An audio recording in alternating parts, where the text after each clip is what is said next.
నమస్తే. ఇవాళ మన స్టూడియోలో ప్రముఖ ఆధ్యాత్మికవేత్త జ్యోతిష్య పండితులు జయేష్ శర్మ గారు మనతో ఉన్నారు. గురుగారితో మాట్లాడదాం. గురుగారు నమస్కారం. నమస్కారం. మార్చి నెల 2025 సింహరాశి వారి పరిస్థితి ఎలా ఉండబోతుంది గురుగారు? ఎలాంటి రెమెడీస్ చేసుకోవడం ద్వారా మంచి ఫలితాలు ఉంటాయంటారు? శ్రీ గురుభ్యో నమ. శ్రీ మహాగణాధిపతి నమ. శ్రీ మహాసరస్వతి నమ. హరి ఓం. శ్రీమాత్రి నమ.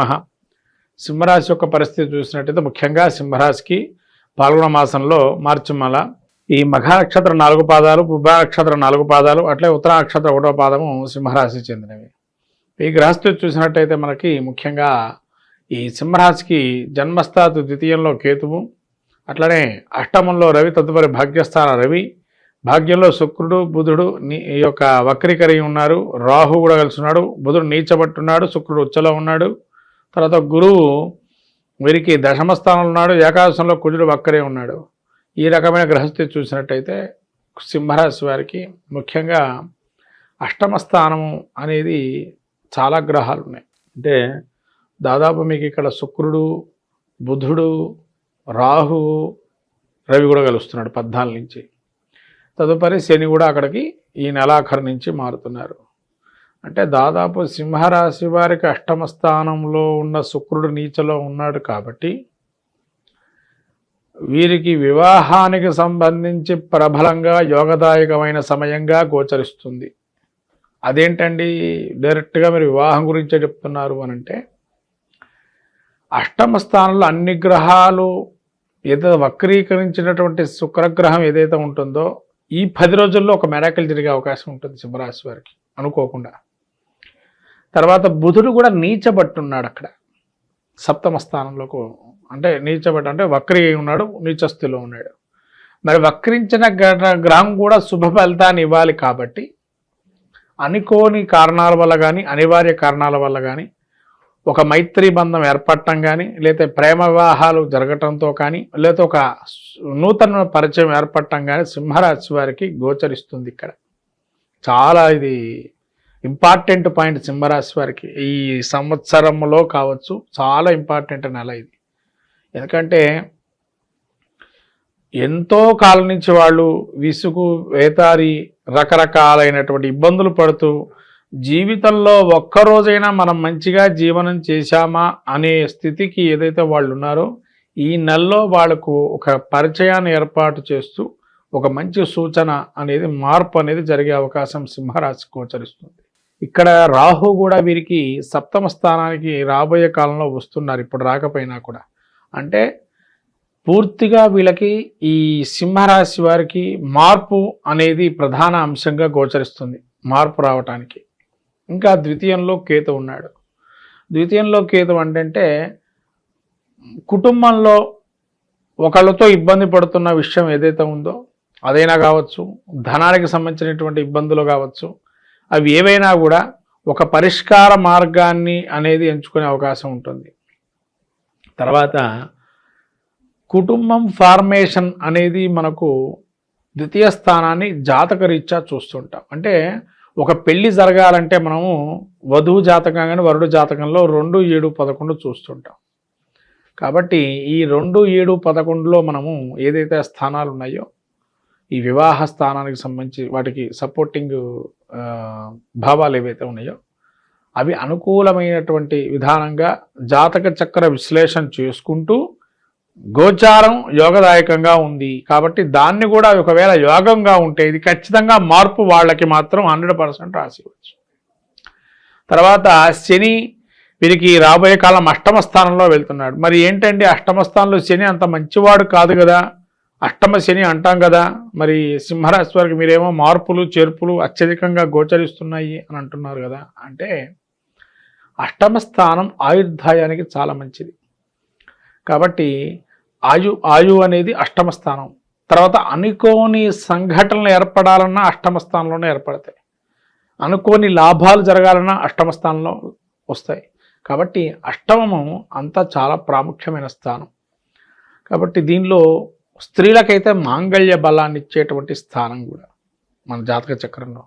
అంటే ఇక్కడ మనం జాతకం చెప్పుకోవట్లే కదండి అని అంటే, సహజమైన రాశి చక్ర భావంలో తీస్తే అష్టమం మీనమైంది.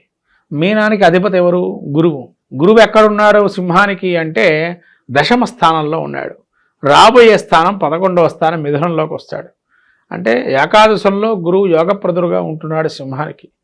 కాబట్టి అన్ని విధాలుగా ఒక చిన్న బీజం అనేది నాటుకునేది ఈ మార్చి మనలోనే ఈ యొక్క సింహరాశి వారికి. కాబట్టి అద్భుతమైన కాలంగా సింహరాశికి ఈ మార్చి మాసంలో ప్రత్యేకమైన మార్పులు చేర్పులతో ఒక జీవితాన్ని కొత్తదనంతో ముందుకెళ్లే అవకాశం ఉంటుంది ఈ మార్చి నుంచి కూడా. విదేశీ ప్రయత్నాలు ఎవరైతే చేద్దాం అనుకుంటున్నారో వీళ్ళ పరిస్థితి ఎలా ఉండబోతుంది గురుగారు? విదేశీ ప్రయత్నాలు బాగున్నాయి నన్ను. ఎందుకంటే వీళ్ళకి రాహు కేతు ఏదైతే అనుకోని ప్రయాణాలు ఇందా కూడా మనం అనుకునే మార్పులు చేర్పులు అని అందులో కూడా అంతర్భాగం ఇది కూడా ఒకటి. ఖచ్చితంగా వాళ్ళకు విదేశాలు కూడా ప్రయత్నం చేయొచ్చు. పోలీస్ స్టేషన్లు కోర్టుల చుట్టూ తిరిగే వారికి ఏదైనా ఉపశమనం లభిస్తుందా? అంటే ఈ కోర్టు వ్యవహారాలు ముఖ్యంగా వైవాహిక అంటే ఫ్యామిలీ కోర్ట్స్ ఉండేటువంటి వారు, కొంతమంది డైవర్స్ వాటి వీటికి వేసుకునేటువంటి వారికి కూడా ఒక రకం ఉపశమనం అనేది చెప్పచ్చు. ఒక పరిష్కార మార్గం అనేది ఏర్పడుతుంది. వాళ్ళు కూడా విసుగు వేదాది పరకుగా ఇన్ని ఇబ్బందులు ఉన్నా కూడా ఒక మార్పు తెచ్చుకుందాము అని ఒక ఆలోచనతో ముందుకెళ్తారు. సమస్య పరిష్కారానికి వాళ్ళు కూడా కొద్దిగా కృషి చేస్తారు. కాబట్టి సమస్య పరిష్కారం అవుతుంది కోర్టు వివాదాలు ఉన్నా కూడా. వ్యాపారస్తులకు ఎలా ఉండబోతుంది గురుగారు? వ్యాపారస్తులకు కొంత గడ్డు కాలమే, ఇంకొక 2-3 నెలలు పరిస్థితులు బాగాలేదు. కాబట్టి ఈ నెల కూడా అంతే పరిస్థితి, స్తబ్దుగా ఉంటుంది వ్యాపారం. ఆరోగ్యపరంగా ఏమన్నా మార్పులు చేర్పులు ఏమైనా చేకూరే అవకాశం కనిపిస్తుందా? ఆరోగ్యపరంగా అంటే అష్టమ స్థానంలో శని సంచారం ఏదైతే చేస్తున్నాడో, ఆయన సంచారం చేస్తున్నా కూడా వీళ్ళకి ముఖ్యంగా ఏం ప్రాబ్లమ్స్ అంటే వెన్ను నొప్పి ఒకటి, తర్వాత ఈ స్త్రీలకైతేనేమో ఒక రకమైనటువంటి వ్యాధులు, అంటే వాళ్ళకు స్వతహాగా కొన్ని ఏదన్నా మన మెన్స్ట్రువల్ సైకిల్స్కి సంబంధించి నెలవారికి సంబంధించి కానీ, లేదా వాళ్ళకి ఇదివరకు ఎప్పుడైనా ఏదన్నా ఇబ్బందులు పడినవి మళ్ళీ పునః రావటం కానటువంటి ఇబ్బందులు, కొన్ని అంతర్లీనంగా ఉండేటువంటి ఇబ్బందులు మళ్ళీ పునః వచ్చే అవకాశం ఉంటుంది. తర్వాత వీళ్ళకి ఇంకా ప్రత్యేకంగా చెప్పాలంటే సర్జరీస్కు ఎవరైతే వెళ్ళే వాళ్ళు ఉంటారో వాళ్ళు ఈ సర్జరీ పరిక్రమ అనేది ఇప్పుడు చేసుకోవచ్చు. రేపు మార్చి నుంచి సర్జరీస్కి వెళ్ళే అవకాశాలు ఉంటాయి. వాళ్ళకి మంచి యోగమే, సర్జరీ ఆపరేషన్లు యోగదాయకంగా ఉంటాయి. ఇంకా మెరుగైన ఫలితాలు పొందడానికి ఈ రాశి వారికి ఏదైనా మంచి రెమెడీస్ ఉంటే తెలియజేయండి గురుగారు. వీళ్ళకి అవయోగం ఉండేటువంటి గ్రహం దాదాపు రాహుకేతువులు ప్రత్యేకంగా చెప్పాలంటే. కాబట్టి రాహుకేతువులు బాగాలేదు, ప్రత్యేకంగా సాక్షాత్ ఆ శివుడికి ఆరాధన చేసుకోవటం వల్ల పరిష్కారం అవుతుంది. తర్వాత ఆదివారం వీళ్ళు ఎక్కడ దగ్గరలో పుట్టకెళ్ళేసి సర్పారాధన చేసుకోవటం, లేదా ఇంట్లో ఉన్నా కూడా నవనాగ స్తోత్రం కానీ నవనాయకులకు సంబంధించిన నామాలు ధ్యానం చేసుకోవటం వల్ల మంచి చేకూరుతుంది. మొత్తం మీద ద్వాదశ రాశులు ఈ యొక్క పాల్గొన మాసంలో మనం చూస్తే ప్రతి రాశి వారికి ఒక్కొక్క ప్రక్రియ చేసుకోవటం వల్ల మెరుగైన ఫలితాలు ఉంటాయి. కాబట్టి ద్వాదశ రాశుల వాళ్ళు మనకు రాబోయే మాసంలో మనకు చెప్పాలంటే లక్ష్మీ జయంతి అంటారు, దాన్నే హోలికా ఉత్సవం అంటారు. మనకు శివపురాణంలో చాలా అద్భుతంగా ఉన్న ఘట్టం రతి మన్మధులు ఏదైతే ఘట్టం ఉంటుందో ఆ ఘట్టాన్ని ఎవరైతే పారాయణ చేస్తారో సకలమైనటువంటి నరదృష్టి దోషాలు పోతాయని మనకు శివపురాణం చెప్పబడుతుంది.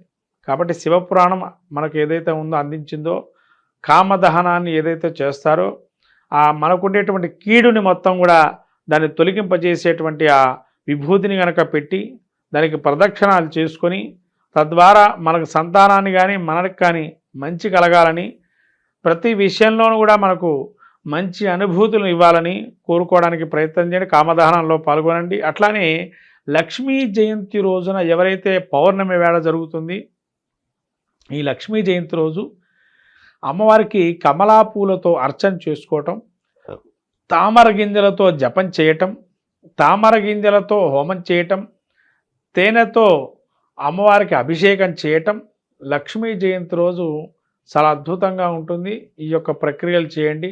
ఇంకా పాల్గొన మాసంలో నరసింహ క్షేత్రాలు దర్శనం చేసుకోవటం వల్ల స్వామివారి తిరునక్షత్రంగా చెప్పబడింది. కాబట్టి ఈ నరసింహస్వామికి ప్రత్యేకంగా ఈ పాల్గొన మాసంలో అద్భుతంగా బ్రహ్మోత్సవాలు అనేక రకాలుగా జరుగుతుంటే ప్రతి ప్రసిద్ధ క్షేత్రాల్లో ఆ క్షేత్ర దర్శనం చేసుకొని సాక్షాత్తు లక్ష్మీనారాయణ స్వరూపమైన నృసింహస్వామి యొక్క అనుగ్రహాన్ని పొంది సకల విజయాలు సాధించడానికి ప్రయత్నం చేయండి ద్వాదశ రాశుల వారు. శ్రీమాత్రే నమః.